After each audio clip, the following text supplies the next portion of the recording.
Webcast statement. The council meeting will be webcast, and I remind all those present that their words and actions will be broadcast to a wider audience. Certain conduct is unacceptable and it will not be tolerated. Should any person not wish to be recorded, I advise that they should leave the meeting prior to the statements being made. Any defamatory statements made are not the position of council and remain an individual's opinion.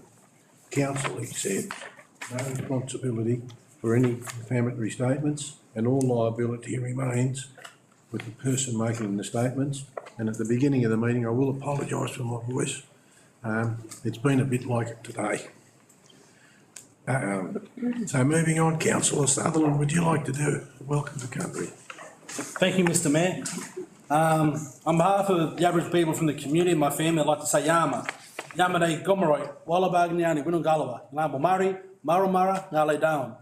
Dilia Yanbali, Garian Marius Gangal, Gomeroi Ngamranginda, Winalanginda, Winangalawa. That's the language spoken by our families and our communities across Tamworth and across the northwest, making sure that I acknowledge the country that we're on, the land of the Gomeroi people, and I pay my respects to our elders, both past and present, that have cared and still care for this country. Thank you, Mr. Mayor. Thank you, Councillor Sutherland.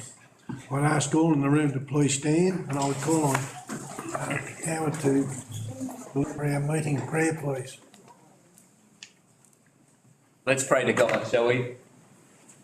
Heavenly Father, we acknowledge your hand of blessing over Tamworth and over the officers and staff of Tamworth Regional Council. We thank you for the resilience and health of the Tamworth community in these times of uncertainty.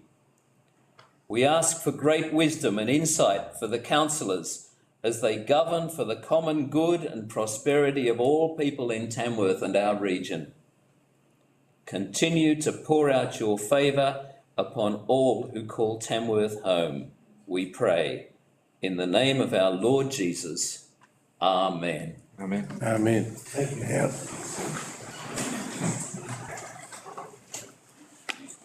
Councillors, we'll move to the agenda. Apologies and leave of absence. Councillors, we have two people away tonight, two councillors. We have Councillor Bede Burke and Councillor Steve Mears. Both absent tonight, and they've applied for leave, so that's been accepted. Could I have someone move that their Councillor Sutherland, seconded Councillor Cates, all in favour that we accept their leave of absence? Passed. Community consultation, and item 2, we have nobody registered for community consultation. We'll move on to item 3, minutes from the previous meeting. Could I have somebody move that those minutes be submitted for approval? Seconded Councillor Cates. Any comments on those minutes? Any questions? Could I ask all those to put their hand up to approve those minutes? All those to say aye. Aye. Those against, carried. Disclosures of interest. We'll move on to item 4. I think we have any disclosures of interest, Councillor Southport. Thank you, Mr. Mayor. I'd just like to disclose a non-significant, non-pecuniary interest in the item 12.8 Outlook Roundabout proposed delivery mechanism. Just to say that I'm friends with one of the people involved in that development who is managing that development, who won't actually receive any funds from, he's not a developer, but he's managing that process, I guess you'd say, or employed by the developer. So I just wanted to highlight that. But I'll be staying in the room for that one. Thank you. Any other disclosures, Councillor? Yes, I'd like to declare a non-pecuniary, less than significant interest in item 10.3, the annual donations program. I am a member of 3 of the recipient clubs, organisations, being the Rotary Club of First Light and U3A and Lions Club. Thanks, Councillor Tickle. Councillor Betts.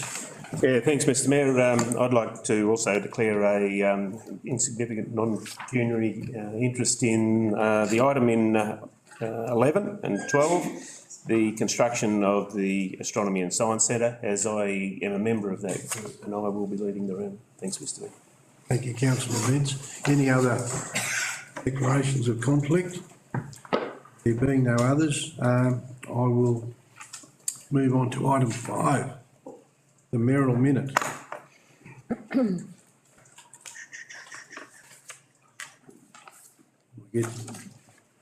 I'll move my mayoral minute, and I will speak to it a little. We did have a presentation this afternoon from Leo from the foundation that gave us a very good insight into what this program is actually delivering to the children within our community, within our local government area. We all know, sitting around this table, that the literacy levels in our community and many communities across the nation of ours are very, very low. And recent reports in the news only a week ago talked about literacy levels dropping. This program, councillors, is a bit of money, but it's aimed at trying to help lift the literacy levels of our young ones as they grow. This program was instigated in 2019, and we've been involved in supporting that program for some time, along with many businesses in our community and many other community organisations. The program is working very well, I believe, and I would like to see the program funded and continue to program right through until 2024, where we can do some more research on the data that we can collect to actually find out just how well it is working. And of course, hopefully from there on, the councils into the future may continue to support that program, even though I would like to see the state government fund this program. I think this is a state issue, that we're looking after our community. We're trying to do what we can to make our community a smarter place and a better place for young ones that are growing up here to have a future, to be able to move into the workforce as they grow older and be able to read and write in a lot better way than they can now. And of course, that will help them get jobs and help them progress and be able to live a good life into the future. So councillors, I won't say any more, but I would ask for some comments on the program from councillors.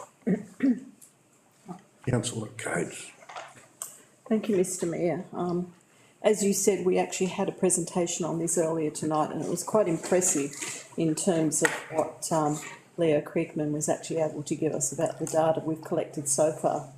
And my understanding from that is that the Tamworth region has actually been identified as gold standard in running out this program, and as a result of that, 26 other LGAs have followed our example.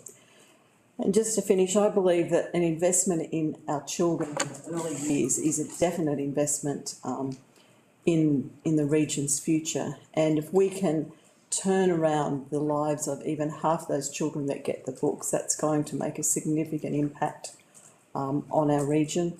And I think as a byproduct of that, what they are learning and what they're gaining is also part of what the whole family that they live in is gaining from the program. So I fully support council's support of this program. Thanks, councillor Coates. Anyone wish to speak against the recommendation, the mayoral minute? Anyone wish to support the mayoral minute? Councillor Southwell. Thank you, Mr Mayor. I would like to concur with the comments made by councillor Coates. There's some really interesting facts that we've heard today about literacy. I'm just going to highlight a couple of those. So 50% of language is learnt by age 3. That's just absolutely amazing. And 90% of brain development occurs by age 5. How critical is it that we get important things like books in front of our kids and reading at home with their parents? The Tamworth region has an above average school dropout rate compared to the New South Wales average. As a mum of 3 girls, aged 2, 5 and 7, this is seriously alarming and very concerning. We have to change this, and we are starting to change it, which is great. This funding is absolutely critical to the future of our children and our young people in the Tamworth region. I'm very proud that this council is supporting and making a fairly significant contribution of $500,000 over the next few years. And I'd also like to say that, I just want to mention that thank you to our staff, but also this is a whole of community approach. We have so many businesses funding this project, not only council, and we've just been announced this afternoon, United Way are also making a funding and contribution to this project. So thank you to all involved. Councillor Tickle. Thank you, Mr Mayor. The Tamworth model of enrolment of birth during newborn hearing screening at the Tamworth Hospital has resulted in an uptake of 98% of eligible families, the highest in the world. It's amazing. Our library staff are reaching out and working with families across the local government area that are at all literacy level and from all backgrounds. Using the Tamworth Imagination Library as a foundation, the Tamworth Library has created a wraparound services such as baby book time, facilitated by a speech language pathologist to further support the parents. Due to the massive increase in demand, extra sessions amounting now to 116 have already been delivered to babies, parents and grandparents during 2022 at our library. Special outreach services have also been delivered to parents and early childhood educators in vulnerable communities. Between 2019 and the present time, 2,754 babies have registered as parents are offered the option when they enrol with the Tamworth Dolly Parton Library.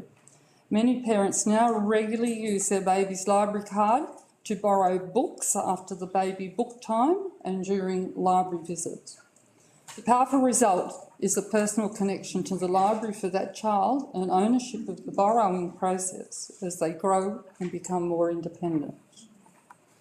This is an amazing program with many other benefits that have already been outlined and provides an opportunity to children from all literacy levels right across our LGA. Thank you to the TRC staff, Tamworth Base Hospital, United Way, Department of Education and all other external stakeholders. This is for their vision and enrolment to make the program the success it has been. It's a wonderful example of all communities working together. Financial support from the community and business is also gratefully acknowledged. Ongoing financial support from the community, business and government will ensure the continued success and positive outcomes of the Tamworth Regional Council's Dolly Parton Imagination Library. Thank you, Councillor Tickle. Further comments? There being no further comments, I'll finish up just by saying that I think this program goes beyond just the children up until 5 years where the program actually finishes off. And we'll probably have about 3,500 children involved and enrolled in that program by that time. But it also gives the opportunity for mums and dads to engage in a better way with their children at home, having those books where they may normally not engage or not be able to because they don't have books to read. So councillors, in finishing up, I will ask you, I'll put that recommendation as printed to you all. Please say aye. In favour? Aye. Those against? Carried. Thank you. Councillors, we'll now move on to item 6, which is notice of motion. There is no notices of motion. We'll move from there into open council reports, environmental and planning. I'll move to 7.1. Councillor Betts. Would you like to move? I'd like to certainly move the motion, yes. I'll certainly move the motion with the deletion of dot point 2, Mr Mayor. The reason being we went out to community consultation and the community overwhelmingly said that they didn't think that it was necessary in the towns of Nundle and Katingal. The population of those areas and the actual pedestrian use is very, very limited. And when you drive through those towns, probably 1 or 2 days a year that there'd be significant people in that. And I think when we go out to a community to ask for their views and we get an overwhelming response that we don't have the smoking-free area, I think we should be adhering to that because we do go out to the community. But I do totally support it in Peel Street, which is a very high, densely populated area, and it's very offensive to those people that don't smoke to walk down the street and be a passive smoker. So, Councillor Betts, where you said, second, don't I? you need a second, but you said delete item 2, would you be happy to insert option 2 into that as a dot point? Not included. Yes, certainly, Mr Mayor, if I can get a second. Could I have a second for that? Councillor Cates. Councillor Betts, do you want to speak to that any further? No, I think I've said nothing, Mr Mayor. Carried there. Councillor, is there anyone who wishes to speak against that recommendation? Councillor Sutherland. Thank you, Mr Mayor, and as much as I agree with councillor Betts in appreciating community consultation, as the report highlights, the amount of submissions that were linked to the objection of the smoke-free policy extending to Nundle and Katingal highlighted the usage or the potential restriction of people smoking within licensed premises. That is not the case. This policy does not supersede or override licensed premises and their ability to have smoking and non-smoking zonage. What this policy to me does is highlights clear objectives. Within the smoke-free policy, I notice that one of the main objectives within the policy is to provide community leadership in taking measures to protect and improve community health and wellbeing, with the principles that council has a responsibility and an obligation where council provides assets and resources to promote the health and wellbeing of children and community. I heavily support these objectives and these principles and think they should not be limited to what town you live in. I think if we have some level of consistency, the proposal in the recommendation as it states has Tamworth, Manila, Barrabert, Katingal and Nundle. Some level of consistency across our towns and villages, across the region, making sure that people have some level of safety in making sure that people have access to clean, fresh air when walking into our shopping business districts, centralised business districts. I think it's important that council show the leadership, and I cannot support the amendment, although I think... Amendment is the motion. I do not support the... Motion. No, the motion. That is the motion. Mr Mayor, can I just explain? Can I get some clarity there, gentlemen? Explain that. Yeah. Council, come on. Just mindful of your voice, Mr Mayor. So the recommendation in the report is a staff recommendation. A councillor can move anything as an alternative to that recommendation. So because the recommendation wasn't moved in the business paper, Councillor Betts has moved a motion which replaces what's in the business paper. So would I have to... So your option, councillor, if you support the recommendation in the business paper, would be to move that as the amendment. Yes. So if you wanted to move an amendment as per the recommendation in the business paper, that would become the amendment and that would be debated. Thank you for the clarity, Mr Gentleman. I would like to move an amendment to the recommendation based off the business paper that Nundle and Katingal are included in the smoke-free policy. You'd like to move an amendment that the recommendation as printed is the amendment. Okay. Correct. Thank you, Mr Mayor. Second. Councillor Southwell. Anyone wish to speak against that amendment? Councillor Beck. Yeah, thanks, Mr Mayor. I certainly do. While I agree that we do need to show leadership, but when we say we should do it to Moombi, Bendemeer, Tonga, should we continue on to maybe Walbrook or Somerton, to get it right across the council area? Unless we're going to do it right across the council area in any of the built-up areas, I think it's just not really to the intent of what the motion is. Therefore, that's if we did it right across the board, I would be supportive of it. But when we just single out two communities that are perceived that have a heavy smoking issue, I can't support it. Thanks, Mr Mayor. Somebody wish to speak in favour of the council? Thank you, Mr Mayor. I concur with the comments made by Councillor Sutherland in terms of the amended motion. I think that there is some confusion around those that objected to the policy, thinking that it did include licensed premises. That has been clarified when you delve into the responses.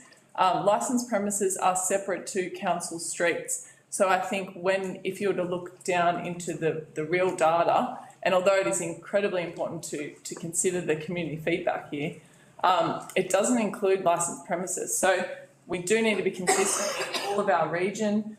This is for the health and well-being of our most vulnerable people, those who are sick, those who are aged, those who are children, who are congregating in our main streets and main villages for shopping, post offices, and to buy food and basic needs. So we need a smoke-free policy for the health and well-being of our communities, and I strongly support and encourage my fellow councillors to support the amended motion. Thank you. Somebody else to speak against the amendment?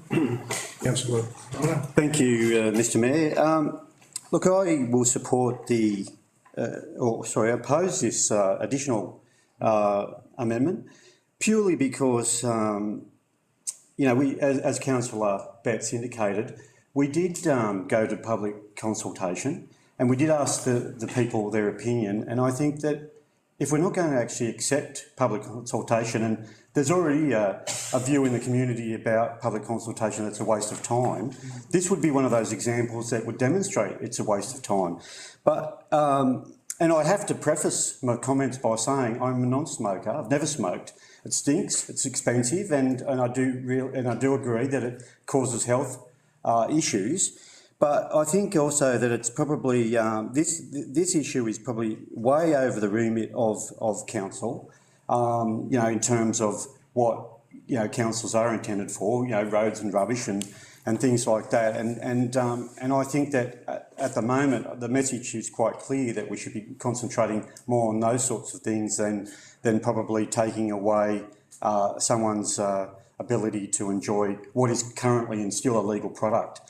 And the other thing I'd say in relation to Katingal and Nundle is that they're not, concentrated area like Peel Street with awnings and shops all along the main street. There's a few shops here and there in those areas, and I don't think the impact of someone smoking there is nearly as great as the main street here. Some people might say that's pretty hypocritical, that it's just as bad. It doesn't matter where someone may suffer cigarette smoke, whether it be Peel Street, Jenkins Street, or Street.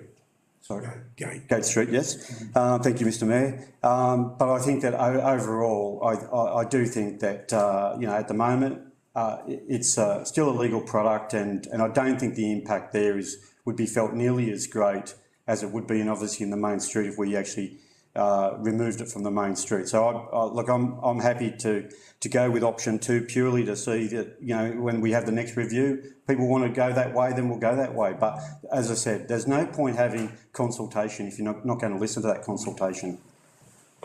Further comment, Councillor Cates. Thank you, Mr Mayor. I would just like to say I agree with Councillor Betts and Councillor Rodder for the same reasons. But I think also, if I remember correctly, Barrabra and Manila have those policies because the community decided that they wanted those policies. And I believe that, when we actually looked at this a few months ago, we decided to go back and review, Nundle and Katingal, because it had been such a long time and we felt there may have been some change. And I think now we've got the message back from those people that responded that they don't want that. So I feel that we need to stand by the fact that the community, after consultation, has decided that at this point that they actually don't want that. And I think the other thing to remember, they're very, very small communities, and most of them know one another. And I think that there's sometimes this underlying degree of respect. And so you're not going to get 20 people standing out on the main street smoking and then sort of impacting on other people's health. So I think that when the policy's due for review again, perhaps we go down that consultation path again and see if they change their mind. Thanks, Councillor Cates. Councillor Tickle. I'd like to speak to the amended motion, which was the original motion. I'm very supportive of the original motion, amended motion before us. As has been pointed out by both councillors Sutherland and Southwell, there are many compelling reasons why we should move on and have some consistency around our region for this policy. A lot of work and effort went into this in 2015, consultation with our health services and representatives, and in particular the head person at the oncologist at the Cancer Centre who helped us to formulate the policy. They are seeing people from Nundle and Katingal and Manila and Barraba. We, as was mentioned, have a civic responsibility. I know that there have been people in this community consultation who have said they do not want it in Nundle and Katingal. By the same token, many have verbally spoken to me over the years and said they would like it there. However, I wasn't officially standing there in the street with my pen and paper. Nundle, a tourism destination. We have a report before us tonight to keep increasing tourism and explore other opportunities. Lure people to attract people to our region. Already, did you know the Nundle Woolen Mill, prior to COVID, has 30,000 visitors through that mill in any 1 year? 30,000 people, potentially 30,000 people walking past the smoke outside the hotel in the street. So we have to consider our visitors. Sure, we have to consider the residents. There are provisions made within those hotels, both in Katingal and Nundle, for smoking areas. Otherwise, they do as they do here in Tamworth, we go around the corner and smoke somewhere else where there are fewer people. The size of our communities, well, my figures are that Katingal's is as big as Manila and Barraba now, so it's not a small community anymore, and it is growing. New subdivision. So let's come back to our civic responsibility and listen to the people who haven't formally consulted with whoever was standing outside, I think it was the Nundle Hotel or in that vicinity, with community consultation. Maybe we should have been standing down near the park. We would have got a different response.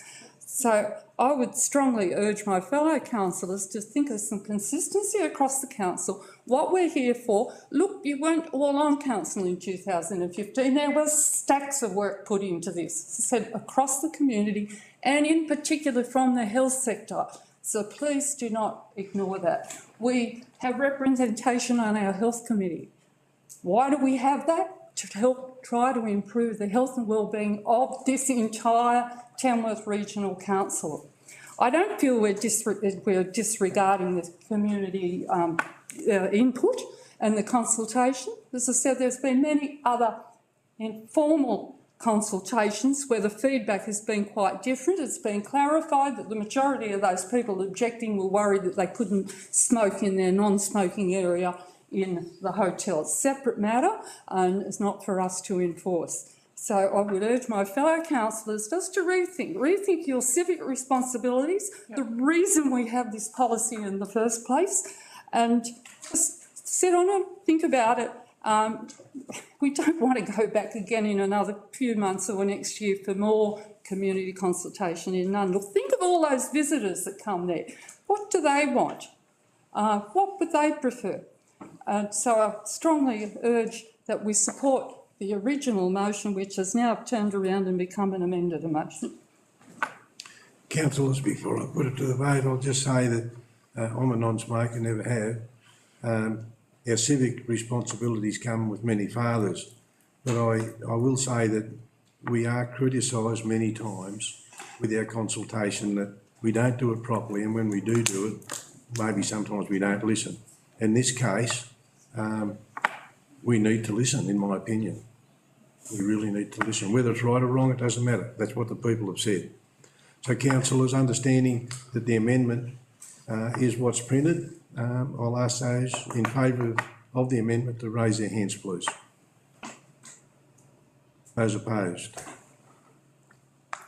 The amendment is lost. We now have a motion. I'll put the motion as moved.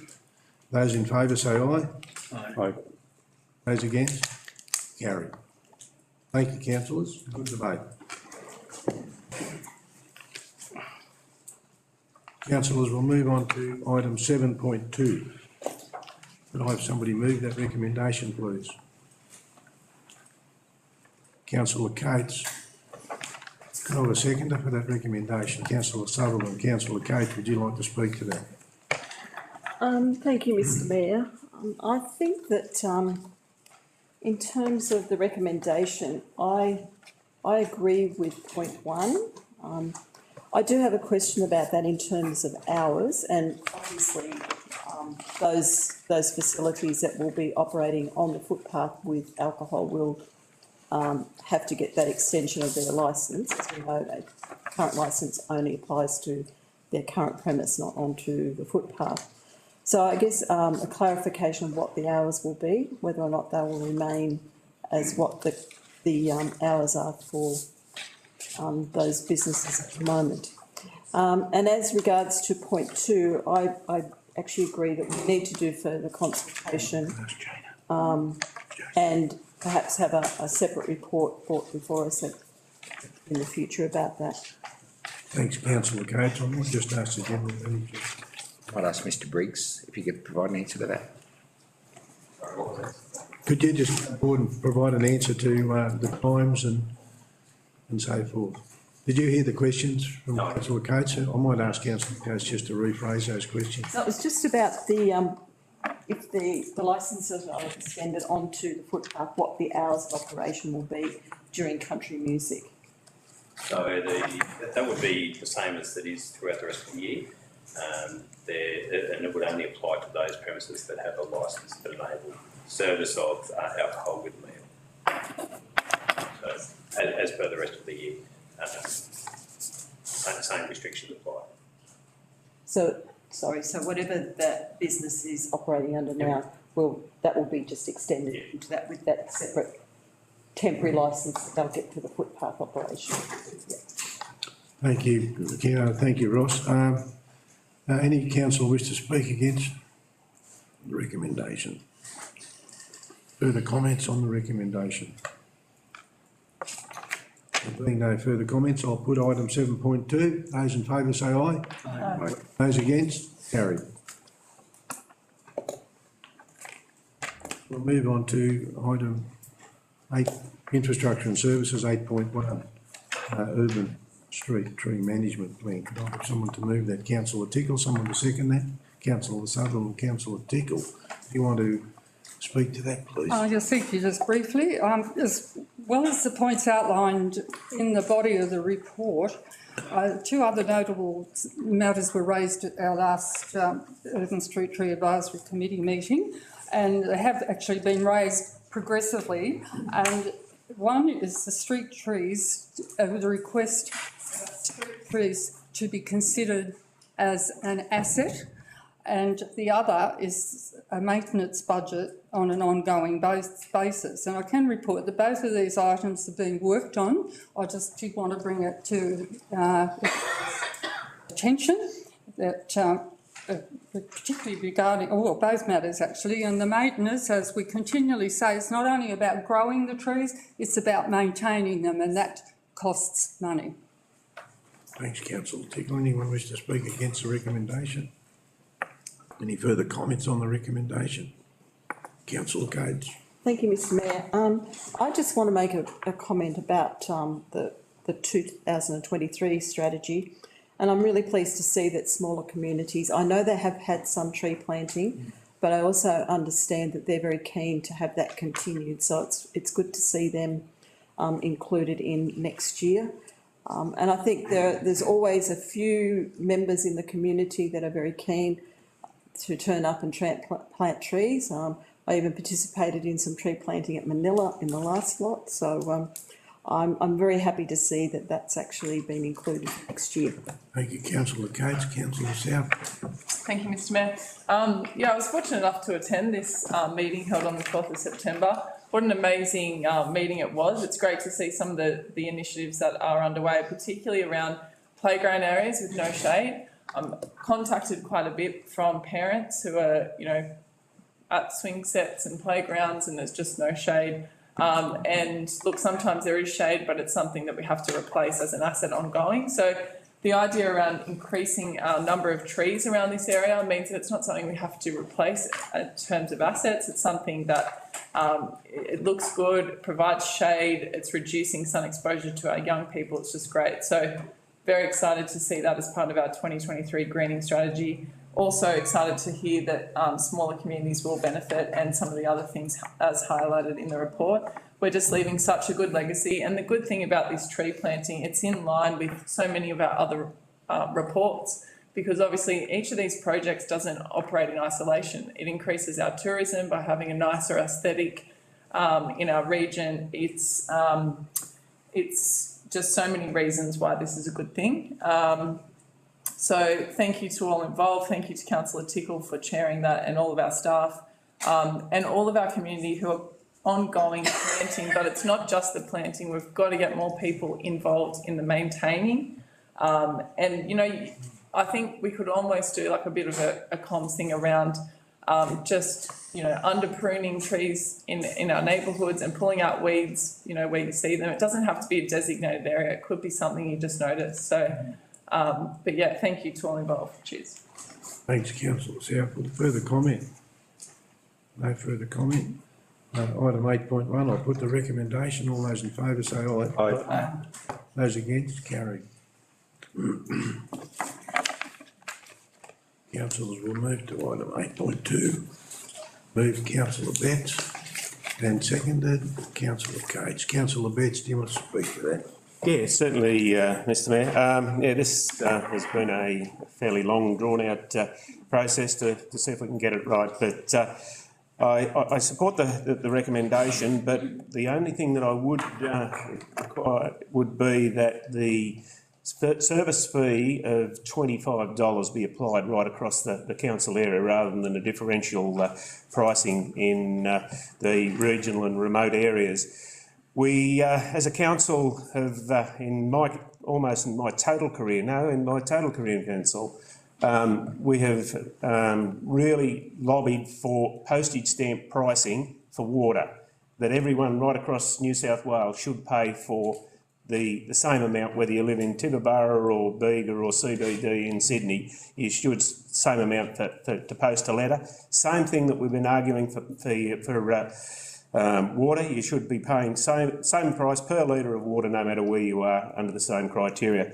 For this reason, I think we should be doing the same. I've spoken to the director about it, and it should be, in my view, if I can get a second to Councillor Betts, if you wish to do that as a mover, and Councillor Cates as a seconder, if you wish to add an amendment there to the recommendation you've moved to state that, and you can do that, and then if Councillor Cates accept that, we'll debate that. Otherwise, we'll call. Yeah, well, I'll certainly move that be included. So, Councillor Betts, how would you like to do that? Would you like to say give me some advice here, item 6, 5? No, Mr Mayor, I just inserted in item number 1, proceed with the implementation of the 1-year trial of the waste wagon service at a uniform fee of $25 per service. So, Councillor Betts, you're happy to move that? Councillor, as a second, Councillor Cates? Yes. Are you happy to accept that? Now the motion, is there anyone wishing to speak against that recommendation? Further comments on the recommendation? Councillor Ryder. Thank you, Mr Mayor. I like the original bulky waste pickup, as obviously did many residents throughout our local government area, but I also understood that the old scheme was unsustainable in terms of all that material that was left on the curb was ended up in landfill, and that isn't sustainable, and I think it actually shocked a lot of people to understand that was the case. This option is a lot more sustainable, and I certainly look, personally I would prefer a service that didn't charge any additional fees. I would hate to think that we get a system that's too onerous or expensive for residents. Some people might say it's only $25. But you know, fees and charges go up, and cost of living pressures increase as well. And I think that, you know, that message was quite obvious in the consultation for the current scheme. But I understand that this is better than no scheme at all. And I'm mindful of not throwing the baby out with the bathwater, so I certainly will be supporting this scheme and hope that it will be popular with residents, and hopefully so popular that we can actually abandon any fees and charges for ensuing years. Thank you, councillor Rodder. Further comments, councillors? I was going to ask you in a minute to make a comment. So go if you like. Councillors, I just think that perhaps I could make a suggestion that proceed with the implementation of 1 year trial of waste wagon service at a uniform fee of $25 per service. All other conditions as per the council report, because I assume you still want the pension discount. So if I could just suggest that maybe all other conditions as per the report, something like that. Councillors, councillor Betts. Yeah, absolutely. Would you? Yeah, absolutely. Councillor Coates. That was the intent. Mr Logan, can I just ask for a, and I know we've spoken about this, just so that everybody in the room understands and those online can hear. You advised me how much it actually costs to put a cubic metre of waste into our landfill. It's quite substantial. So currently we're saying the cost of our waste is $82 a cubic metre to the cost of the airspace that we lose as a result of accepting general waste into the landfill. So anything that we can do to minimise the amount of waste that's going into the landfill and recycling as much as possible is saving the community a significant amount of money. Thanks, Mr Logan. I asked Mr Logan to make that comment because I partly agree with councillor Rodder about the cost. But when you start looking at how much it's costing us to put a cubic metre of rubbish into our landfill, it starts to bring it into some perspective. And I know we're probably in a better place than most local government areas our size. Councillors, any further comment? Councillor Southwell. Thank you, Mr Mayor. I'd just like to say to the community or those listening online that this has been a really difficult thing for this council from when we were elected. It was a very clear communication during the campaign that people wanted to bring back the bulky household waste collection service in some format. So we've listened, we've had numerous meetings, numerous workshops. The staff have done a lot of work on what is happening around the state, what's happening around Australia, to try and figure out what will work here. It's really good that this is getting up and running. It might not be perfect. It's something new that we haven't done before. So I guess I'd like to encourage the community to bear with us. Hopefully we can iron out any issues that it might have.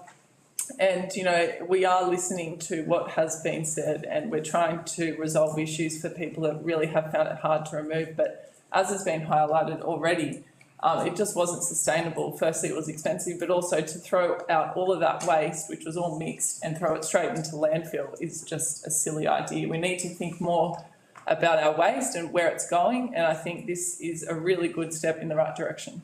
Thanks. Further comments, councillors? Thank you, Mr Mayor, and I'd like to thank councillor Betts for putting in the amendment with some uniformity across the region. Just noting that I'm really excited to see, or interested to see, what the results of this 1 year trial will come back as. I think cost is a potential barrier, as councillor Rodder has also mentioned. The onerous, the logistics of getting on and hooking might be a deterrent, but I think removing the cost as a barrier, I think is a great idea to be able to see what happens throughout this 1 year. $25 is reasonable price to be able to get rubbish taken from your place to the tip, and to have that then potentially further discounted by 50% for concession holders would mean that rate would drop down to $12.50 for someone to get their rubbish removed from right across the region to landfill, which, as noted, Mr Mayor, is going to come at a significant cost to the council. And through the information we got through the workshops, previously the bulky collection cost council over $180,000 for the two collections. So to see the comparison of what the approach can be I think this 1 year trial is a great way to test the water in that space. Thanks, councillor Sutherland. Councillor Coates.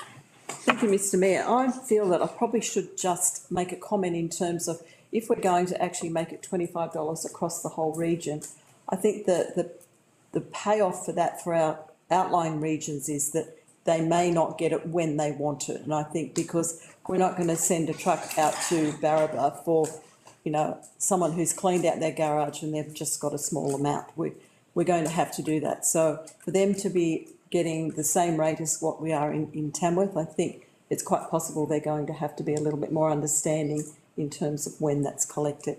Maybe Mr Logan can confirm that. Councillor Coates, I think the idea is that there'll be a booking system, and I'm sure if Mr Logan wants to answer, I'd say you just say that you'll do that booking system when you've got enough bookings in one area, you'll attend. That's right, Mr. Mayor. Look, it's new for us as well. We're not sure how it's going to work, but that's certainly the intention is that we're not going to be driving out to Barraba in the morning and Niagara in the afternoon. We will wait until we've got some areas or properties in the same location. We'll go and service them in one day if we can. I think it's about an understanding from the community. It's probably, yeah. Thanks, councillor. Thanks, Mr Logan. Further comments, councillors? Councillor Tickle.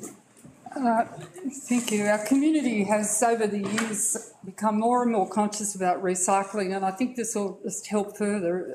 We need to continue to not only recycle but to reduce our waste in the first place. So this is I consider a very positive outcome. It's sustainable and it's affordable, and I know that many people are very much awaiting the 1st of February because their waste is building up. So I'm sure that it will have an initial high request, but it's going to be a wonderful program, and the little waste wagon going around is going to be further promoting what we're doing. Assuming all the education material will be informed as whether we have to sort up our waste into various categories. I know that that's done in some council. I was putting it all in together, and so we'll have that information going out to our communities on what they can recycle and what can't be, or how to sort it up. And we look forward to receiving all that information and undergoing this trial for the next 12 months. Councillors, just as a matter of interest, you made the comment about it being in February. It would take council about 6 or 8 weeks to actually gear up to have the equipment available and the staff ready to go and the systems put in place to make it happen. I think it'd be very foolish of council to try and start this program halfway through December, and in particular through January, where most people are on holidays or country music's happening. I think it would probably become an unworkable program. And I think starting in February just makes good sense for everybody all round. So councillors, I'll put that recommendation. All those in favour say aye. Aye. Those against? Carried. Councillors, we'll move to item 8.3, and Councillor Tickle, would you like to move that? Thank you. I'd like to move it with an addition, and that is the introduction in the document be updated to reflect the full value of the facility since its inception. We'll have a seconder for that. Councillor Sutherland. Councillor Tickle, do you want to speak to that? Mr Mayor, this document is comprehensive, and it gives full detail of all aspects of the operation of the Equine Centre, and also outlines many possibilities for the years to come. As we all know, it is an asset, a very valuable asset to not only Tamworth but to the whole of the region. The reason that I thought it was worthwhile and beneficial to have the full value of the facility, the current value included, it is impressive. Whilst it did cost $28 million to build back in 2007, 2008, since then we've carried out many millions of dollars worth of investment, such as stabling blocks, land purchase on Bergman's Lane, indoor improvements and the outdoor arena, and there are many more. And perhaps even in the document we can say so whatever the dollar value is at 2022, with many other improvements planned. Councillor, anyone wish to speak against the recommendation with those inclusions in the commentary and the report? Anyone wish to make further comment on that? Councillor South. Thank you. This is a great 10-year plan for one of our greatest assets in our region.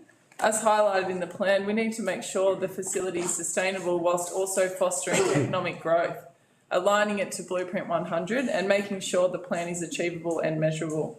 To see each year it attracts 7,000 competitors, 9,000 horses, 120,000 visitor nights and 17 million in economic benefits, this is a true asset to our community. To see the future plans for the facility include a vet centre, catering, food and beverage, storage, shade, parking, amenities and camping. These are all extremely important as the facility grows, as the equine industry grows, both in New South Wales and Australia. Thank you for pulling this together, all of our staff, and I look forward to the next few years as we implement the plan. Any further comments, councillors? Councillor Coates. Thank you, Mr Mayor. I totally agree. It's a great plan and wonderful strategy, and I think given the age of where we're at with ALEC, it's probably time that we're revisiting this. Just a couple of comments.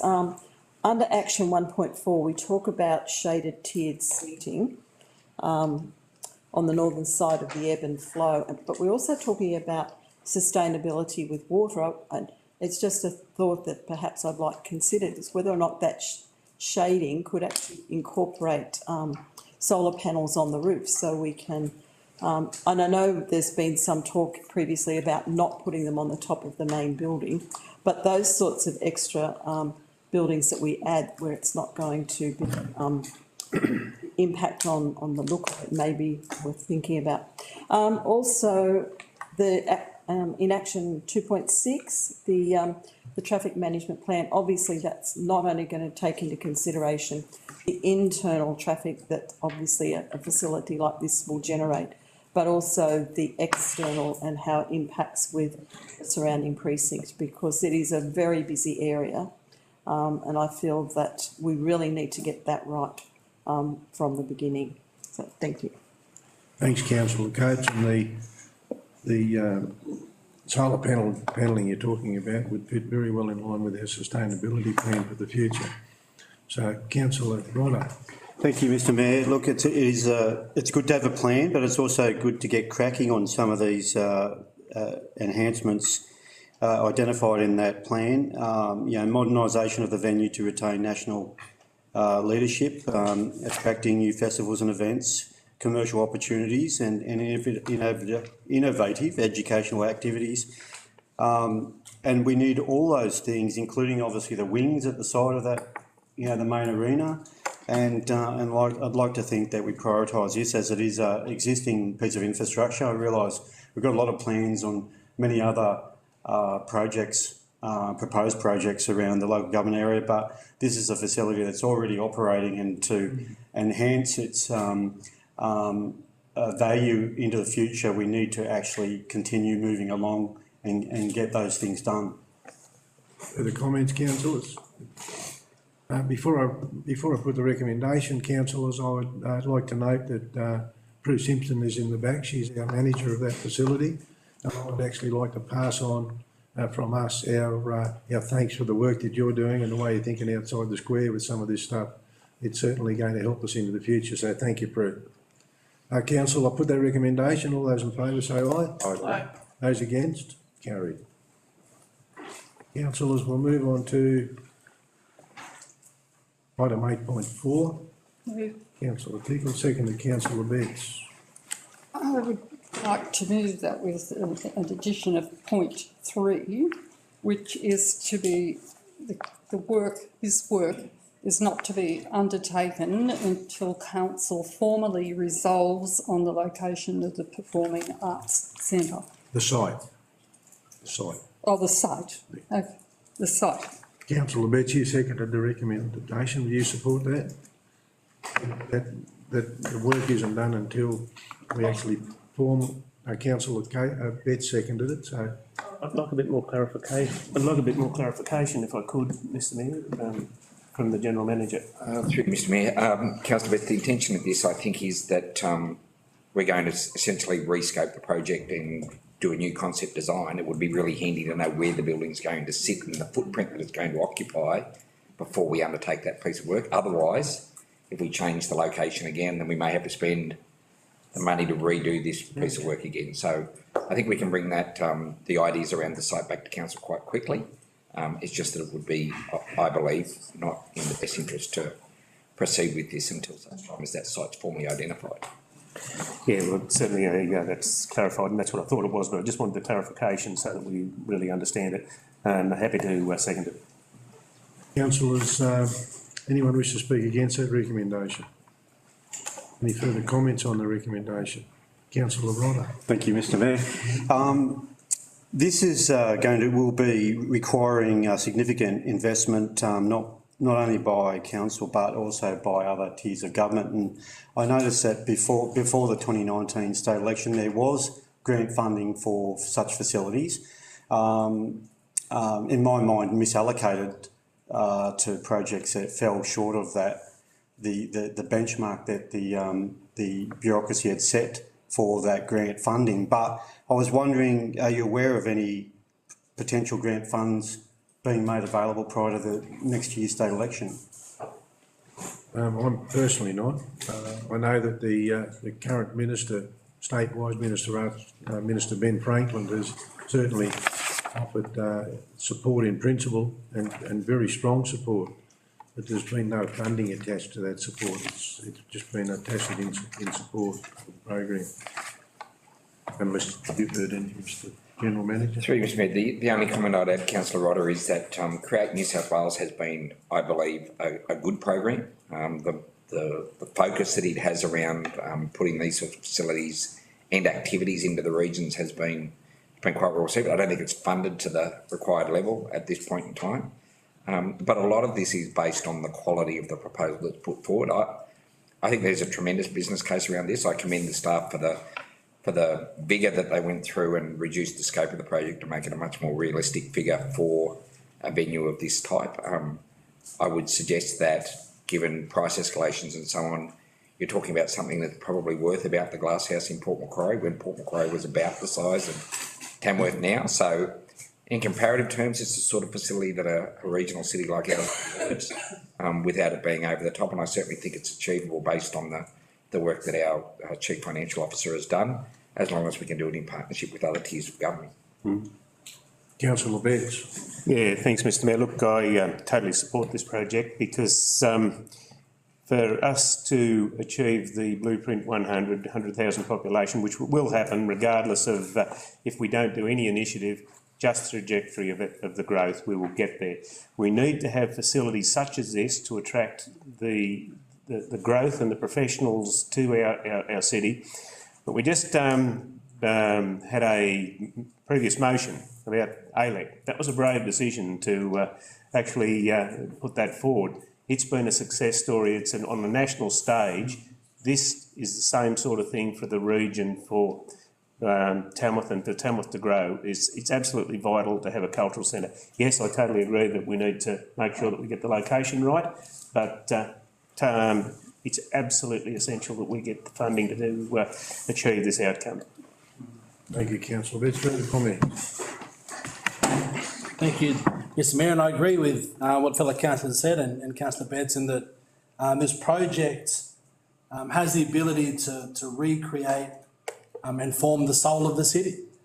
You know, when arts and performing arts and cultural arts is the draw card that really does create that essence that creates that identity for any region and especially for a city. Speaking to people in community, members of the Arts Advisory Committee, I know that there's a lot of excitement and anticipation about this work being carried out. As you mentioned, it's been a priority within council. It's been on the scope for council for a number of years. Mr General Manager, Mr Mayor, if we can just get some more reassurance that this inclusion of the third dot point, that the work will not commence until the location has been confirmed. Just to let the community know that this isn't another barrier that's slowing up the process, that this isn't something to be deflated about, but if anything, showing the council taking extreme consideration, making sure that the best possible location can be selected to have the best benefit and impact for our community, and that this isn't another delay in what has been perceived as a quite lengthy process. So just some positive reassurance in that space if you can. Through Mr Mayor, Councillor Sullivan, I welcome those comments. I think this is actually an attempt to try to accelerate it. I think the community is aware that the original site was to put it on the side of adjoining the library and the art gallery where Parry House is. Of course, the necessity to vacate Ray Walsh House and the expenditure we've incurred to now fully utilise Parry House and the future commercial value of that premises with the investment that's been made means that would not be a good decision for the community to proceed. We were looking at 2 other sites in the centre of the CBD, and progress on negotiations to acquire those have not only been slow, but indicate they would be very, very costly to acquire. So the parcel of land we're looking at the moment is a council-owned parcel of land, and we believe that we will bring that to council in the very near future. Once council's agreed that it's best to use utilise a parcel of land that's already owned by the community and not add to the cost of the project, I think then we will see it accelerate much more quickly than if we continue to pursue this negotiation process about trying to acquire private land. Yes, thank you very much. Councillor Southwell. Thank you, Mr Mayor. I'd just like to also agree with what's been said and just say that this really will be the heart and soul of our region. It's extremely strongly linked to our identity as the country music capital of Australia. We need to encourage that and bring in opportunities for learning and growth of our musicians and our arts industry overall. And I strongly support the amendment. Without that amendment, you know, this 81,000 would be a bit of a waste of money because you would have to go on and spend it again on another site. So very important. Thank you, Councillor Tickle, for adding that on. The only question I had was for, I don't know if it's the Mayor or the GM, in terms of what are we doing with trying to find support from those other tiers of government? Because if we currently don't have any commitment, we're going to go spend this money. How long will it take to get that buy-in from those other tiers? And are we confident that we're going to get it? We have verbal support from a few ministers, but we still don't have anything. How can we push harder to get that funding? Councillor Southwell, the General Manager may have a comment, but I will say that how long is a piece of string? Because that's when you go for funding for these projects, you have to wait for opportunities, you have to wait for grant opportunities. We've just recently had a change of federal government. So we will have to have this project shovel ready to go before we go to them for money, and the same thing will have to apply to the new state government, whether it be the current one or the new one, or a different colour. So once we've identified the land where it's going to go, once these plans are put in place, once we've got a very clear indication as to what this is going to look like, that's when we can actually start looking, and we can start looking while we're doing the planning, we can start looking for grant applications and so forth. But we need to look for grant applications that are going to be large enough, or funding applications that are going to be large enough to actually support what we're looking at. So when we built, and thanks Councillor Beth for raising ALEC, when we built ALEC, that was about 2007 to 9, something in that period there, I think we opened it in 2009. We got $3.5 million from the federal government, we got $6.5 million from the state. I might have that written the wrong way, I can't remember. But we funded the rest, and that project cost us $32 million. If we were to build that today, we'd be looking at about 90 to 100 million. So the world's certainly changed in terms of what build costs are, and it is going to keep changing into the future. So we have to be very mindful of that too. So the timeliness that we're looking at is very important, but we have to have all our ducks lined up before we actually move forward and try and actually get ourselves some serious funding in the pipeline. And I don't know, Mr. General Manager, do you want to make a further comment on that? Mr Mayor, the only thing I would add is obviously our goal is to make that piece of string as short as we can. But the Mayor is right. The key to this now is that there's the 2 steps, and I also welcome Councillor Tickle's amendment. If Council can move quickly on identifying a site, we can finalise the new concept design and do a new business case. The key for government is this benefit cost analysis that they do. We've got to be able to demonstrate that it is sustainable in the long term, and we've got to have a funding strategy for our part. Once we've identified a funding strategy for council's contribution to the Performing Arts Centre, then the community then assists us in putting pressure on those other tiers of government. It's one thing for council to advocate, but until we've put our skin in the game and identified how we're going to fund our proportion, it's really hard to sort of be saying to the other levels, going, well, you show us your hand first. We have to demonstrate that we're committed and come up with a funding strategy, and then the community will assist us in lobbying both state and federal government to get a response from them. Right, thank you. Any further comments, councillors? There being no further comments, I'll put the recommendation. All those in favour say aye. Aye. Those against, carry. Councillors, we'll move on to item 9, Government Strategy and Finance. Item 9.1, it's a letter of congratulations from the Mayor of the Metropolitan Government of Nashville and Davidson County. It's a receive and note report. I'll ask if somebody could move accepting that. Councillor South will second it. Councillor Coates. Any comments on the, anyone wish to speak against accepting that good letter? Further comments? It's a letter of congratulations, so it's great to see that we've got that relationship with Nashville, and that's continuing on, and I'm sure that into the future that relationship will just build even further. Councillors, I'll put the recommendation. All in favour, say aye. Aye.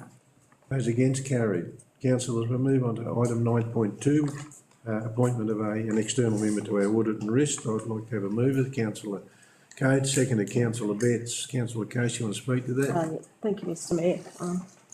I fully support, and obviously Dr Meredith Cayley has already sat at her first meeting of ARIC, and without even reading what her history and background is, she's going to be a definite asset to that committee. She certainly knows what she's talking about, and she's able to provide, a different view, a different lens for the committee, because she has a different background to the other independent members of that committee. So I believe that she's certainly going to be an asset for the next 3 years. Thank you. Thank you, Councillor Coates. Anyone wish to speak against the recommendation? Anyone wish to make comment on the recommendation? I'll put the recommendation. All those in favour say aye. Aye. Those against, carried. Councillors, we'll move on to item 9.3. Can I have a mover? Councillor Betts, seconded. Councillor Tickle. Councillor Betts, do you wish to? Yes, Mr Mayor. Excellent report, and totally endorse the actual content of the report, because there's been a lot of work going into that and a lot of community consultation, and it's really puts a strategy before us to really consider. Anything that disappoints me a little is in some of the media we had that the country music was being threatened here in our region. That couldn't be further from the truth. Tamworth is, always will be, the country music capital of Australia. But one of the things that really, and I've said this on a number of occasions, and I know some of our councillors have been to Nashville, and we've had delegations here as well. And one of the things that that came clear to me from the reports of those delegates, and John Summerlad in his report really identified this very, very clearly.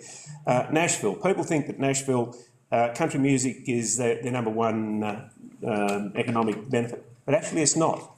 It's number 3. There's health and university education is the others. But the reason why they have the world leader in the USA in education and health is because of their branding of country music. Nashville is the country music capital of the world, and we can really rest our laurels that Tamworth region and the whole of Tamworth region, the Tamworth city, is the country music capital, and this report really sort of builds around that, and it really shows that we're not just country music. We are an extensive tourist destination, and it's, when we say the visitor economy, it's not just tourists coming through. The visitors coming to do business here have an enormous amount of attraction, and it's just something that we've really got to grasp. Thanks, Mr Mayor. Thank you, Councillor Betts. Further comments, councillors?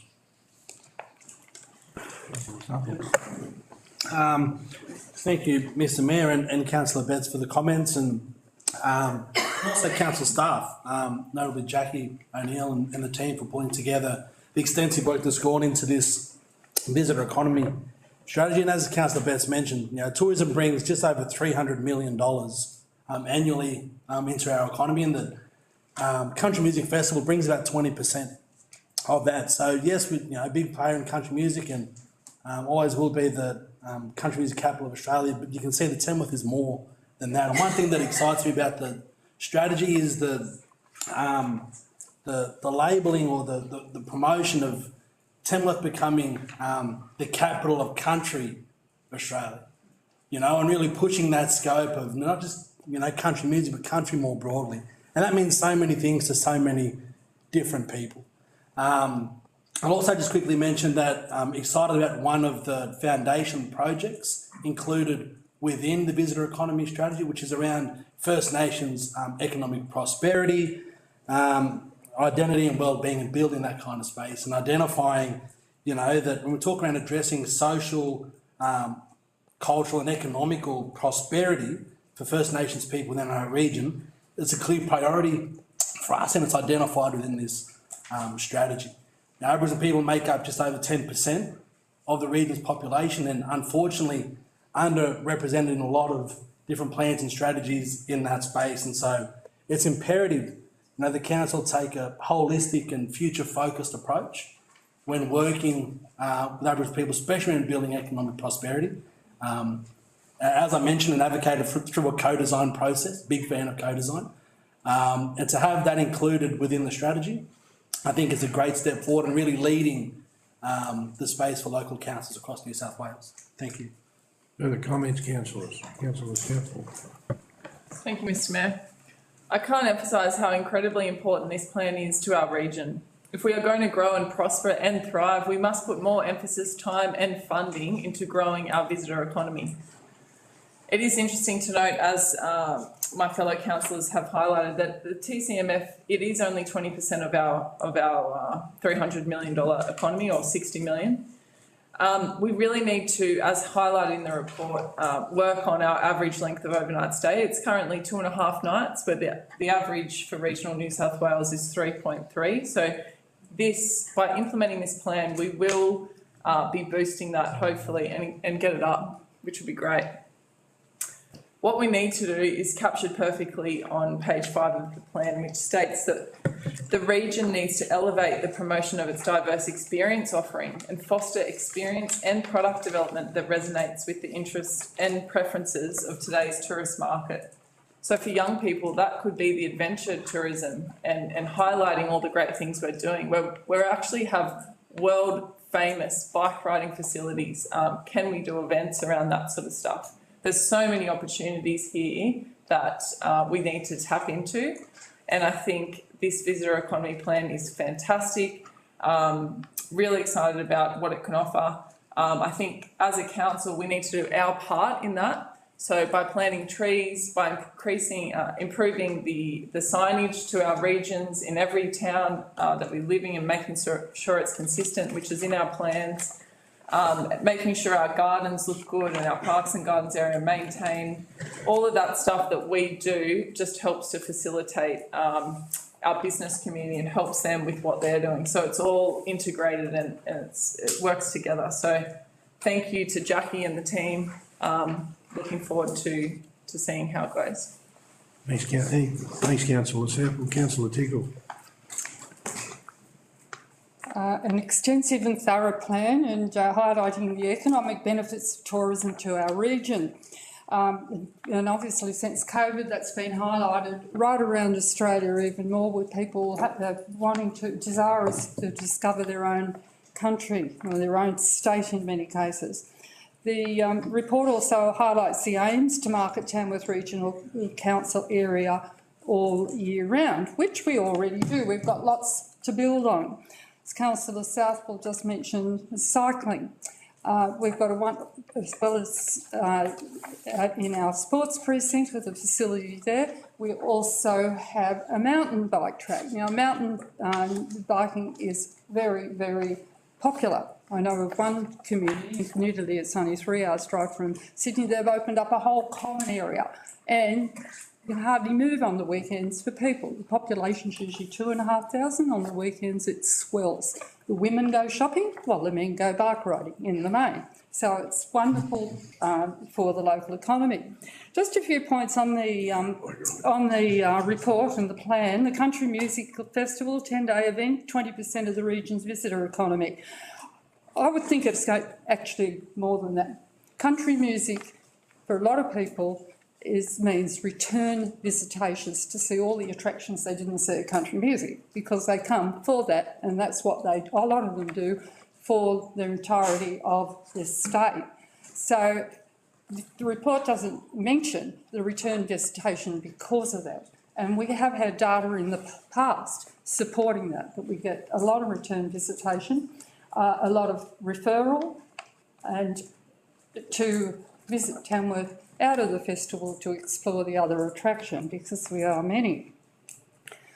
I think we have to be very careful about what we do with our country music branding. Capital Country sounds wonderful too, and Mark made a very important point, and much more. That's our slogan. Country music capital and much more. It's much more. It's already there. It's basically there. So we just need to build on it. We must not and cannot discount the Nashville experience. 9 years ago, we became sister cities. A number of us undertook the trip to Nashville at our own expense to be part of that ceremony, and also to take in the activities of the National Country Music Festival. As Councillor Betts said, everything that happens in Nashville flows on from that branding of their country music. Their letterhead has guitars across it. That's not tourism letterhead, medical people. Anywhere you go, guitars. The whole business community, the whole community are proud of their branding, and they use it to market everything else. The biggest health district in America, 4 conservatoriums, a huge music industry, just not country music, but other things, big printing businesses to print all the music and other materials. There are so many industries in Nashville. It's only 10 times the size of Tamworth, but they do use that country music branding to promote what they have. We have to be careful not to throw out 50 years of country music and the reputation we've built up because we think we can do better with something else. We must continue to use it as a basis for our marketing. And I'm not saying not to promote this as country capital. We already have a country capital news, but just don't dismiss the power of that. Everywhere you go, and I'm sure everyone in this room's been somewhere, and you'll be in a shop, a retail outlet. I was in one last week in Dubbo, in Myers, in fact. Not in Dubbo, in Hobart. And the attendant, middle-aged person, and a younger one, oh, Tamworth, that's where they got the big guitar, isn't it? And I said, have you been there? Yes, we've been through. It wasn't at festival time, but the big guitar stood out in their minds and the festival. So it's powerful marketing, and whether it's, everybody's interest or not, but it is what Tamworth is known for. Many other terrific ideas and plans within the document. I do think we need to make more mention in the document of the smaller communities. For example, we say Tamworth bird watching. Well, Barraba's renowned for bird watching. So I think we've got to be very careful to promote the smaller communities more. We've got a beautiful Sheba Dam. And the idea is for them not to stay just in Tamworth, but to go and to promote the smaller communities, to do day trips. So that's the sort of thing I think we can build on enormously. I know I had city visitors one time, and this couple spent a whole day in the Manila Museum. So we've got lots of other attractions that could be heavily promoted to include all of our regions, since people are out there craving for this country experience. Business conferences. Extensive research has been done on that in the past, over 30 years in fact. 25, we're proud to be part of the very first consultation that was done on the economic benefits of conferences, and Tamworth is a conference destination. That data has been used a lot for other projects that have happened. And of course, it's been updated because what we had 25 years ago is different now. However, the point still remains, there's extensive research being done on that, and there's a lot of data. We need now to progress that to, now COVID's finished and people are wanting to come to the country to lock in some of these conferences. We've got excellent facilities. And, you know, we build on what we've got. I know one conference we had, and there were several now, and we've taken them to the Equine Centre at night time for a meal and to watch a horse show. I think it's fabulous. Like, we've got so much to build on. So well done, everyone who's involved in the plan. Terrific amount of work has gone into that for the next 5-year plan. Thank you. Further comments, councillors? I'll put that recommendation. All those in favour say aye. Aye. Those against, carried. Councillors, item 9.4. Could have someone move that? Councillor Cade, seconded. Councillor Southwell. Councillor Cade, do you wish to speak to that? Just very briefly, Mr Mayor, thank you. What I'd like to say is a big congratulations and thanks to these Section 355 committees and the place managers, because they do a lot of work behind the scenes that in helping look after council assets, and without those volunteers and the partnerships that they have with Tamworth Regional Council, the facilities would not be as good as what they are now. They do a great job. And I just commend everyone that's involved in that space, so thank you. Anyone wish to speak against the recommendation? Further comments on the recommendation? Councillors, I'll raise point 15 and 16. There's a recommendation there. We appoint 2 councillors to the Darabah Australia Day panel and 2 councillors to the Nundle Australia Day Council. Do I have any volunteers at this point, or should we? Councillor Cates, which one? I'm happy to do either. Which doesn't help anyone. Any other councillors wish to put their name forward for Barraba or Nundle Australia Day panel? Excuse me, Mr Mayor, can I? Yes. Can I just get some idea of how much work is actually involved? Because I am more than happy to be one on both, but I just need to know what the workload might actually be and how much of it is done in that community and how much can be done from Can Tamworth. I might ask a staff member at the back that might help us. Mr Mayor, Councillor Hey. Coates, appointing someone to the panel is just reviewing the nominations we receive and making recommendations of applicable awardees through to council, and that would be a one-off session we would expect. From there would be an expectation to attend the community celebration on the day on Australia Day. So. Thanks, Kay. So that gives you some ideas. Yes, What about other councillors? Any interest in being on that committee? Councillor Tickle, which one? Or both? I don't mind. I'm happy to be on both. You're happy to be on After both? what Kay said, I think it's a short period of time and it's. So that recommendation will be that we appoint Councillor Coates to both committees, Councillor Tickle to Barraba. I'll do whatever. Councillor Southwell, are you interested in Nundle? I am interested. Yes, yeah, I am interested. I'm just not sure about on the day. I have got, it's difficult, could be potentially difficult to get out there on that day. I would be happy to be on the panel though, for both potentially to assess, but I'm not sure if the other councillors could attend on that day. Councillors, what we'll do is, the recommendation will include the appointment of Councillor Coates to both Nundle and Barraba and Councillor Tickle to Barraba, and we'll be seeking further support for Barraba and further support for Nundle and Barraba in the future. So, thank you. Could I have someone make further comment on that, or you're happy? You're Barraba.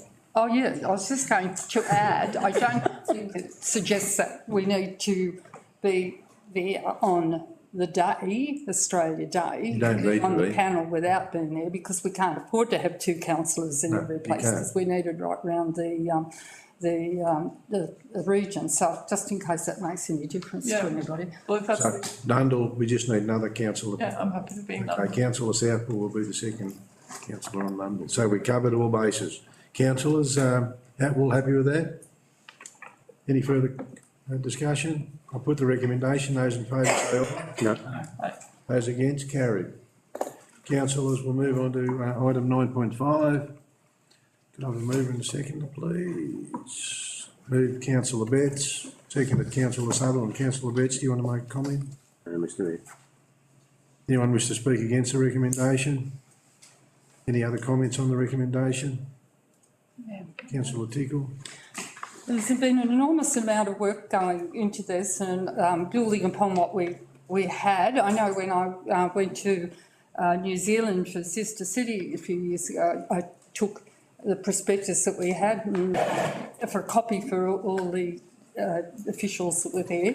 And anyway, it was really a handy guide to be able to let people know what we had on offer and something to leave. But importantly, this is a really good strategy and prospectus for interested parties or businesses that may be looking to relocate or to just start up in our region. It's an impressive document, so thank you. Thanks, councillor Tickle. Further comments? Councillor Sutherland. Mr Mayor, can I just add onto what Councillor Tickle was saying, and that is that in recent weeks or in previous council meetings we've been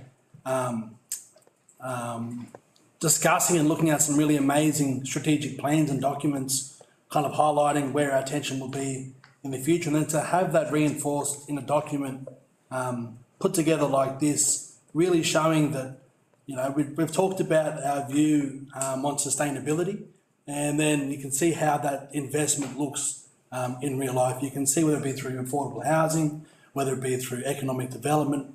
We just talked around the visitor economy strategy, identifying different precincts for growth, and then to have that reflected back into investments and how that's going to look at from a growth perspective, I think is great alignment and some really good insight. And I encourage people to get on and have a look at this document, because it really does give some really good insight into the focus of council moving forward. Councillor Coates. Thank you, Mr Mayor. Totally agree with what's been said, but I think the big shining thing in terms of attracting people or businesses in particular is the prospectus, because a lot of people don't want to sit down and read massive pages, and it gives it all there in a nutshell. And I think any business or organisation looking to come to the area has got that at their fingertips. So well done on that initiative. Further comments? No further comments? I'll make one comment, and that is that the 8 economic priorities we've got to focus on pretty much align with other organisations which this council's members of. I think that we could say that in terms of regional cities, Mr General Manager, and also country mayors, very similar priorities. So, councillors, I'll put that recommendation. All those in favour say aye. Aye. Those against, carried. Councillors, we'll move on to 9.6, the General Policy Register. Another mover and a seconder. Councillor Coates, seconded Councillor Betts. Do you wish to speak to that?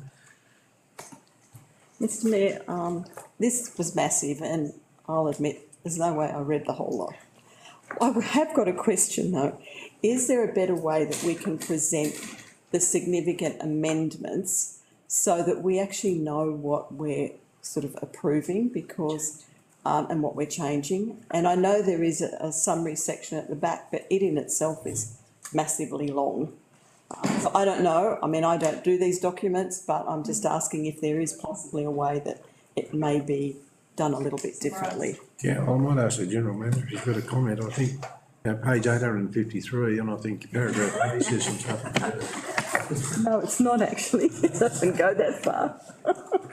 Thank you, Mr Mayor. Councillors, we did endeavour to do that in the report that went up on the 27th of September. We had a table in that identified which policies had been amended and which ones were unchanged or which ones were being revoked. So this was really just the follow-on report to say that it's gone to the community and none of the community read it. Yeah. And so now we're adopting the policy. So, Comments, councillors? No comments. I'll put the recommendation. Those in favour say aye. Aye. Councillors, we'll now move on to item 10, community services. Can I have a mover for item 10.1? Councillor Southall, seconded Councillor Sutherland. Any comments, Councillor Southall? No, actually, no, thank you. I think it's pretty well Anyone outlined. wish to speak against the recommendation there and accepting those minutes? Anyone may wish to make further comment? Yeah, thank you, Mr Mayor. Just want to, as councillor Southwell said, there's a lot of the information in the reports and the attachments to kind of give detail into the conversation. One thing to just point out is that, the Youth Council are really driving the Youth Action Plan and the development of the Youth Action Plan and putting some real pressure on some level of outcomes and for that to move forward at a youth energised pace, I guess. They're looking at it through a very young set of eyes and full of energy, so they're kind of looking to see that action happening. And then that accumulate into a youth strategic plan, which I think in the report talks about how council will support and work with the Youth Council in the creation of that.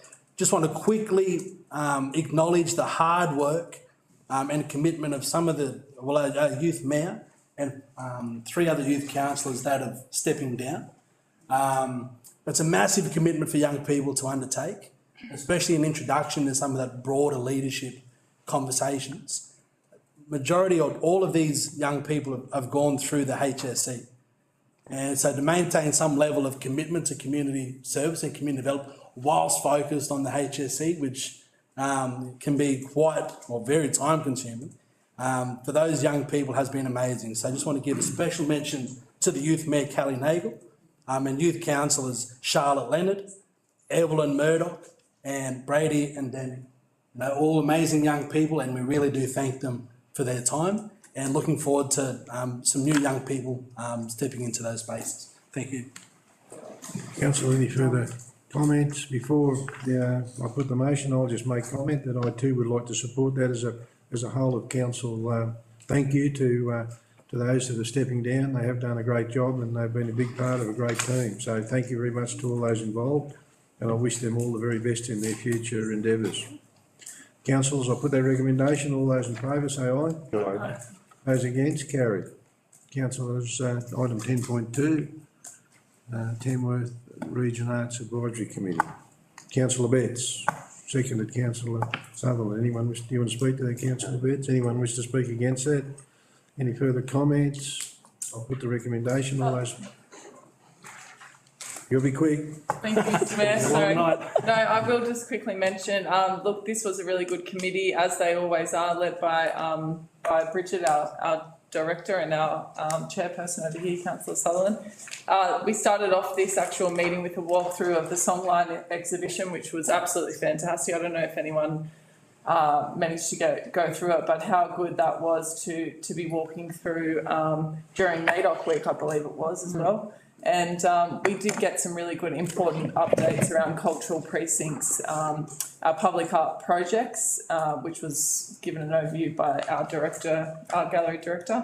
And we also discussed the Taking Flight artwork. So, lots of really good art projects happening in our region, I think worth noting. And hopefully that continues on as a strength to our region. Thank you.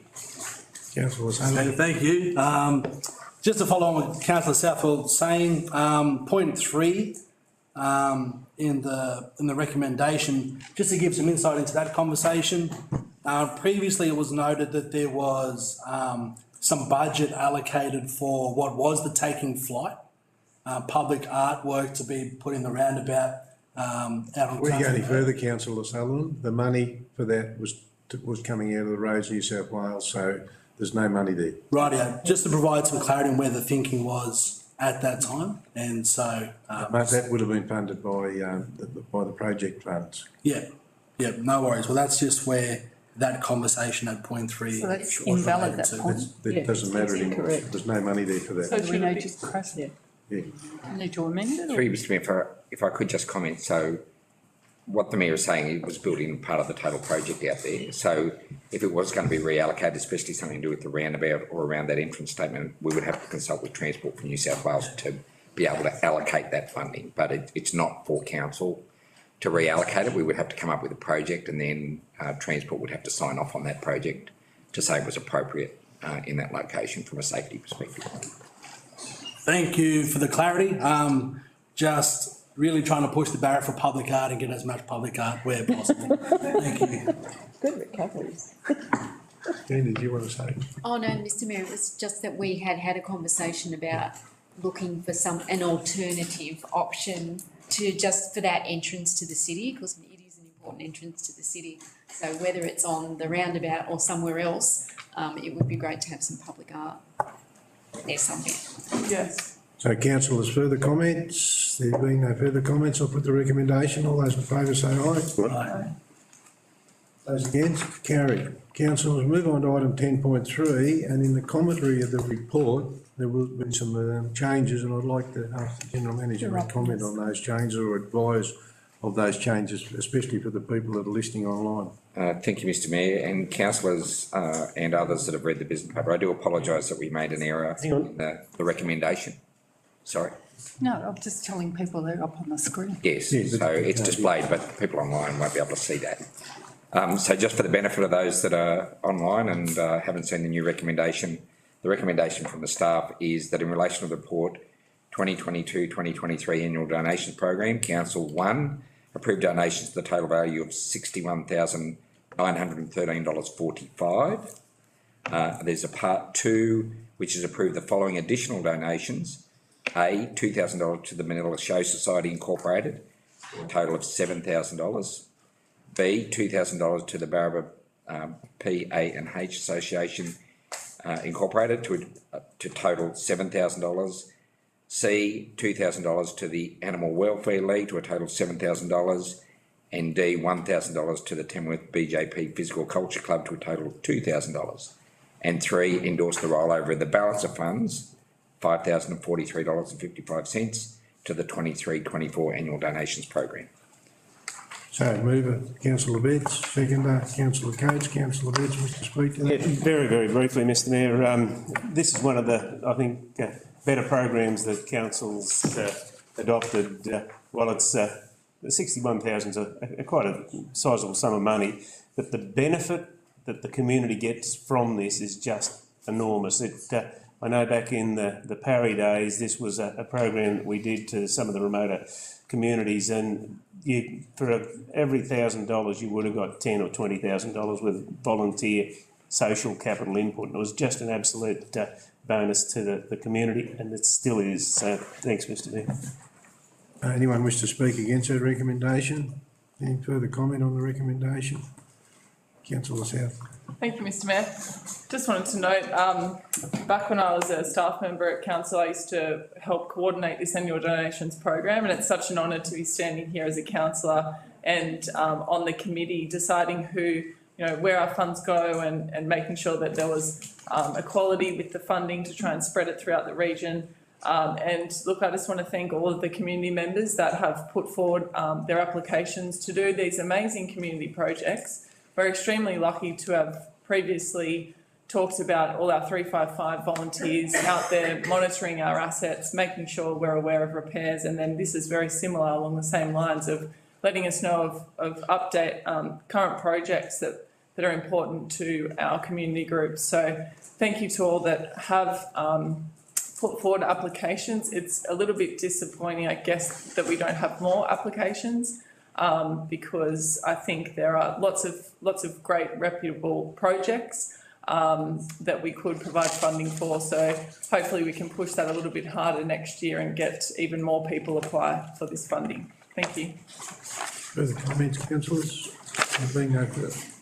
Yes, just an additional comment that it happens every year that we receive some unrealistic applications for very large amounts. It is really a small donations program, and I think somewhere in our publicity, application form, I think we should perhaps somehow word the fact that it's not for $20,000 or $50,000 or a $40,000 item. So I think just some wording to better reflect what the anticipated value of the applications should be. Thanks, councillors. Any further comments? No further comments, I'll put the recommendation. All those in favour? Aye. Those against, carried. Councillors, item 10.4, renewal of the Tamworth Regional Alcohol-Free Zones. Do I have a mover, councillor Betts, seconded councillor Sutherland. Councillor Betts, you wish. No, Mr. Anyone wish to speak against the recommendation? Any comments, councillors? Thank you, Mr Mayor. Just more of a comment, and that is that it's great to see that, you know, certain zoning identified in the alcohol-free zones across different towns and villages across the LGA. And I guess that, you know, a lot of community buy-in, you know, that we want to limit the, you know, the public consumption of alcohol, especially throughout our CBDs and centre of town. Just want to point out that when we talk about imposing alcohol-free zones across entire suburbs, in this point, having Coaldale as a suburb that is completely labelled out as an alcohol-free zone, can I just ask that, and I'm sure that there was some done this time around, but can I just ask that at the next rotation or the next time that this comes up, that we have some community conversation and some consultation with community before we start making decisions for entire suburb of people. I think that I can completely understand the restriction of alcohol across CBDs and main streets.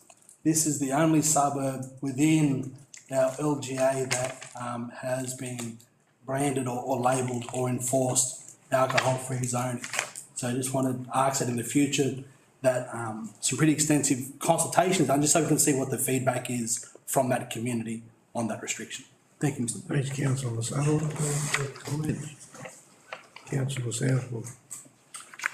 Thank you, Mr Mayor. Just a question to the GM, just in terms of, we've got this alcohol-free zone report, and we've also just approved our footpath dining policy. I guess the two are obviously overlapping, and do you see any issues or contradictions there, or like how will we make sure that that's managed properly? I know that it's within the confines of the obviously the restaurant or the pub, but there's probably a grey area if they're moving onto the street. So how will we, I guess, monitor that from our perspective? We can't control too much around the licensees, that would be police, I'm guessing. But the actual street now, there's probably a bit of a blurred thing there, so. Through Mr Mayor, I'll have a crack, but I might get some support from Mr Biggs if I get it wrong. So you're right with your comment is that they overlay. So the alcohol-free precinct is around policing people that are moving around and consuming alcohol in areas that haven't been designated under a licensed area that's been issued by the police. So all of those licensing requirements are enforceable by the police. The alcohol-free zones, I believe, are enforceable by us. Okay. Okay, is that correct? And the police. Okay, so if someone was passing some alcohol from the table onto someone on the street and they walked off with it, then that could be monitored and That's no, you can't breach. do that. So the police would then infringe the licensee of the alcohol area, and we could take action and confiscate the alcohol that people have in the alcohol-free zone. Okay, thank you. I thought that was the case, just. Further comments, councillors? I'll put that recommendation. All in favour, say aye. Sorry. Oh, sorry. Quickly, yeah, just following on from councillor Sutherland's comments, is there consultation undertaken generally with regions? I mean, because sometimes there could be justification for relaxing it in certain streets and areas. Is there any sort of investigation undertaken to determine those sites? Well, through you, Mr Mayor, if I could answer that. So that's what happens now. Yeah. So we now go out and do the consultation and the gazetting of this, so they have to be advertised and so on. And then any community objection and so on would come back to council for consideration before they were actually gazetted. So this is basically carrying over the zones that have been historically committed through previous community consultations, to to say that council is now proposing to renew these. It goes through a consultation process after council has resolved that, because you've got to have something to consult on. This is what we're proposing to do. We'll ask the committee what they think, and then council would consider that if there were any strong objections. Thank you. Further comments, councillors? There being no further comments, I'll put the recommendation. All those in favour say aye. Those against, carried. Councillors, we'll move on to item 10.5. Minded. I'll move in a second, please. Move councillor Betts, seconded councillor Southwell. You want to speak to that, councillor Betts? Anyone wish to speak against the recommendation? Anyone wish to make comment? Councillor Southwell. Thank you, Mr Mayor. Just quickly, I know we're pushing time, so just quickly, I'll just make a comment that this was a really, really good meeting. We've got some amazing community members representing Fiesta Lapeel, Multicultural Tamworth, inclusion and welcome, and a range of different backgrounds that sit on this committee, which is fantastic. This was in the lead up to Fiesta Lapeel, so we had some really good updates on how that actual event went, and obviously it went absolutely significantly well and was very well attended, and just great feedback overall about that event. So that was really, really good. We also just did discuss our Welcoming Cities proposal, which we have approved. And we've got some really exciting things coming up, which I'll just make mention of, which is the Mentoring Tech program, which is helping older people in the community with some mentoring for technology and computers and whatnot. And we've also got the Learning Cities program, which is something that this group is working on, and that's something that will be presented at the next meeting. So some really exciting things happening with the TRICAC committee. Thank you. Councillor Southwell, any comments? Councillor Coates. And I'll be even briefer. One of the interesting facts that I got out of it is that the number of languages that are spoken in our LGA has actually gone up from 70. 6 years later, we're now up to 84 different languages, which I think, and associated with that is the need for people to have conversational English. So I think it's something we need to be trying to encourage in our community. We're a very multicultural community these days. Absolutely, yes. Councillors, like any further comment? I'll put the recommendation. All in favour say aye. Aye. Those against, carried. Councillors, we'll move on to 10.6. Could I have a move and a second, please? Move councillor Tickle, second councillor Southwell. Would you wish to speak there, councillor? Anyone wish to speak against the recommendation? Further comments, councillors? I'll just make one Yeah. very quick. Unfortunately, this was a meeting that I couldn't attend, but neither could the other councillors. But it was really good to see the discussion and this report out of the discussions that occurred at that. And I think it's what was actually raised is a really good indication of what's actually happening, not just coming up, but also what's happened in the past. So I want to thank the people that carried on the meeting in our absence, and look forward to the next one. Any other councillors? Councillor Sutherland? Yeah. Thank you, Mr Mayor. As Councillor Coates mentioned, was unable to make that meeting. The conversation still went well. But Mr Mayor, I know you were super excited about the Sky Whales coming to town. Unfortunately, the Sky Whales had to be put off because of weather and other factors. That's because it was so early in the morning, councillor. Don't worry, Mr Mayor.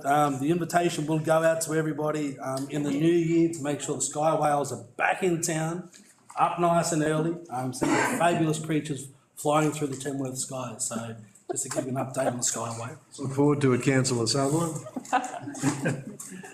Further comments, councillors? I'll put that recommendation. All those in favour say aye. Aye. Those against, carried. Councillors, we'll now move on to item 11, and before I call for a motion to move into closed council, I might ask the general manager, has anybody raised any matters that they wish that are listed in closed council will be held in open council? No, Mr Mayor. No. Councillor Ronner. Thank you, Mr Mayor. I just want to actually ask, is there a reason why item 11.8 would be enclosed, given that the original condition of that DA was in open council for provision of a roundabout on Kalala Lane, why that couldn't that motion and, recommendation 11.8, which becomes 12, potentially 12.8, couldn't be heard in open council. Councillor Ryder, we'll ask for some help with that.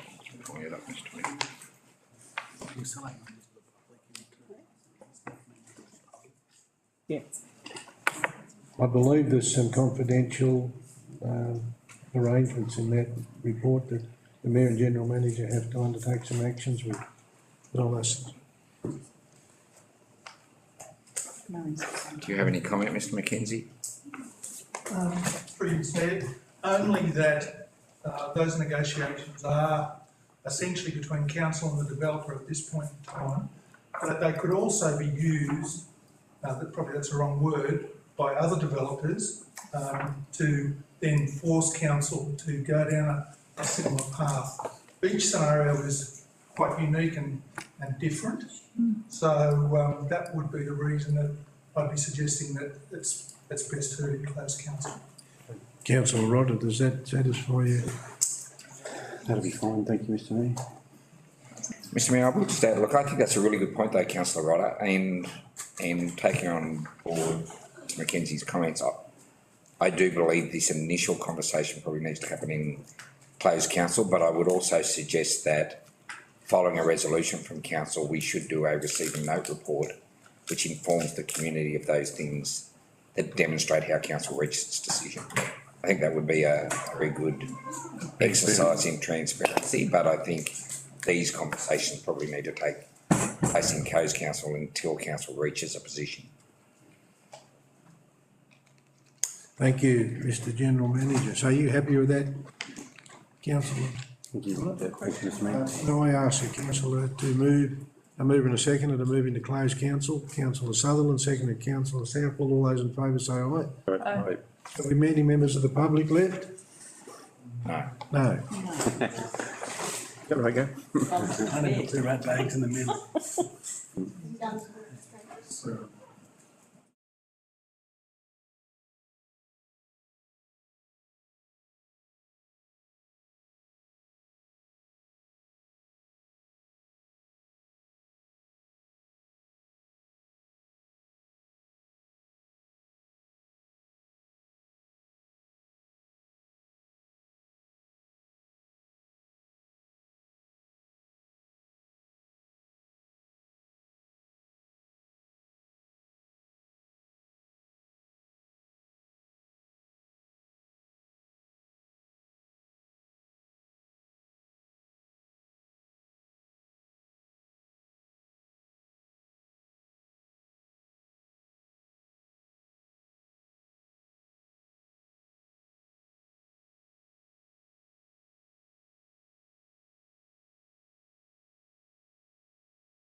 Thank you, Mr Mayor. Councillors, are we back online? Yep.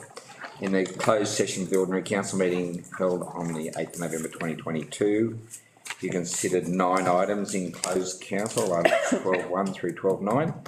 For all of those 9 items, you adopted the recommendations as per the business paper.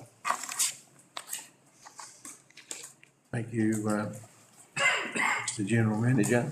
Councillors, that brings our meeting to an end. I'll have someone move to accept all of that. Thank you, councillor Coates, second, councillor. All those in favour say aye. No. Council, that is the conclusion of the meeting. We have a couple of little things to say and after the meeting. Mr General Manager, you got a couple of items you want to raise?